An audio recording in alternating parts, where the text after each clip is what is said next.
40 years ago this month, I traveled to Italy for the very first time at 16 years old, and little did I know that journey would shape the person I am today. If you are considering traveling to Italy, if you've traveled there many times, you will enjoy this video because I'm sure these same nuances, lessons, and takeaways are something that you have experienced or that you are about to experience if you're considering traveling there.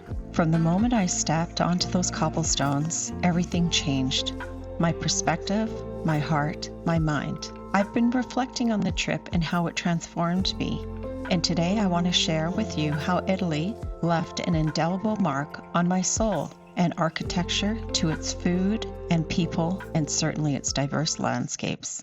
One of the first things that struck me about Italy was the cobblestones. Having never been to Europe before, this was a new thing. I'd only ever seen cement and pavement. They weren't just stones underfoot.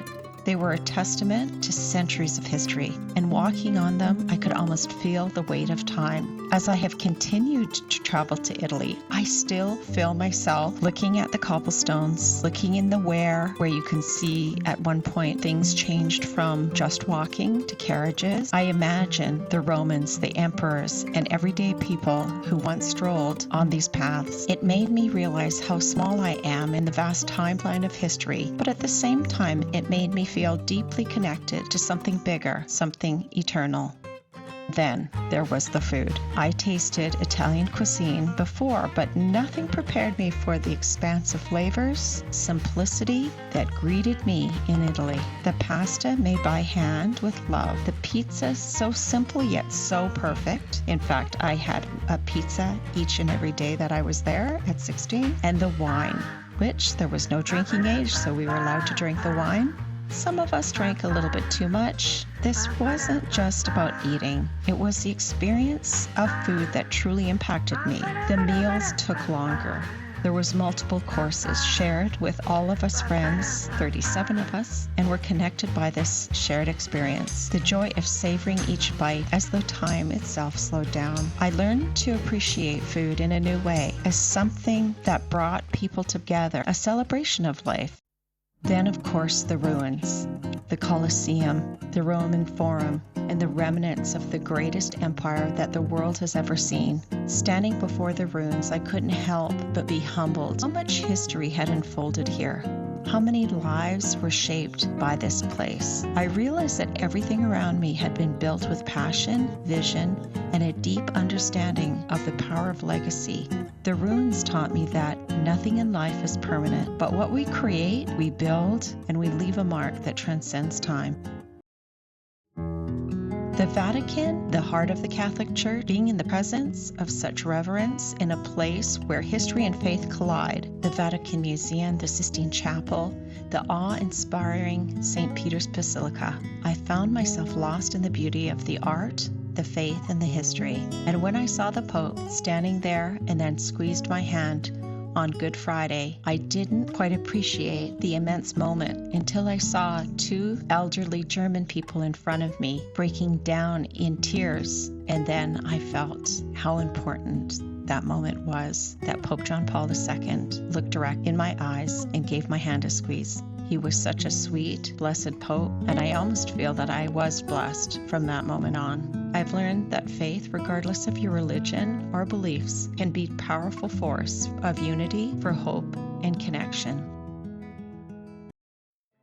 Italy just isn't about cities, it's about landscapes.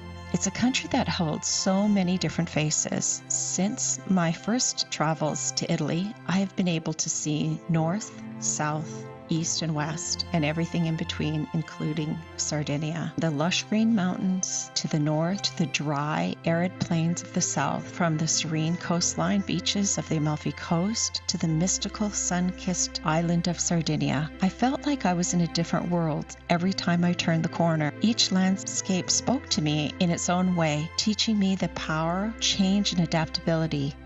The mountains taught me patience and resilience. The arid lands reminded me of the beauty that can flourish at every harvest, and the seaside with its endless horizon taught me that there is something beyond what we see, something greater waiting to be discovered. And then there are the people, the Italians, full of life, full of stories, full of animation, and full of love. There's something magical about the way Italians live, how they meet, how they make time for each other, how they value their relationships, the warmth of their hospitality, and the joy of their laughter, the way they embrace life in all of its glory. It changed me. It taught me to slow down, to savor the present, and to prioritize relationships that matter most. No rush, no hurry, just living in the moment for those that you love. Looking back now, I realize that my trip 40 years ago wasn't just a vacation. It was a transformation. It opened my eyes to the beauty in simplicity, the power of history, and the importance of connection. It taught me that the world is vast, full of different landscapes, cultures, and people, but it also reminded me that we were all somehow part of the same story. 40 years later, I carry those lessons with me, and I see how they have shaped my life.